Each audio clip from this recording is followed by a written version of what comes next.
জাতিসংঘ সাধারণ পরিষদে ইসরায়েল ফিলিস্তিন সংকটের শান্তিপূর্ণ সমাধান ও দুই রাষ্ট্র প্রতিষ্ঠার পক্ষে একটি গুরুত্বপূর্ণ প্রস্তাব গৃহীত হয়েছে।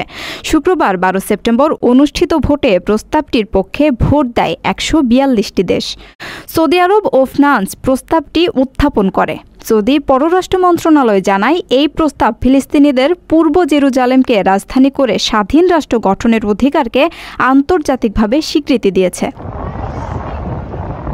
প্রস্তাবে 7 অক্টোবরের হামলার জন্য হামাসকে দায়ী করে নিন্দা জানানো হয়। একই সঙ্গে গাজা নিয়ন্ত্রণ ফিলিস্তিনি কর্তৃপক্ষের হাতে তুলে দেওয়া, হামাসের অস্ত্র জমা দেওয়া এবং বন্দীদের মুক্তির আহ্বান জানানো হয়।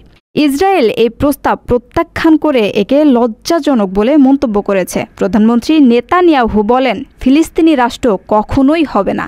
এই মন্তব্য ঘিরে ইসরায়েলের অভ্যন্তরেও সমালোচনা চলছে। এদিকে কাতারে হামাস নেতাদের উপর ইসরায়েলি হামলায় নতুন উত্তেজনা দেখা দিয়েছে, যা নিয়ে ক্ষোভ প্রকাশ করেছেন যুক্তরাষ্ট্রের প্রেসিডেন্ট ডোনাল্ড ট্রাম্প।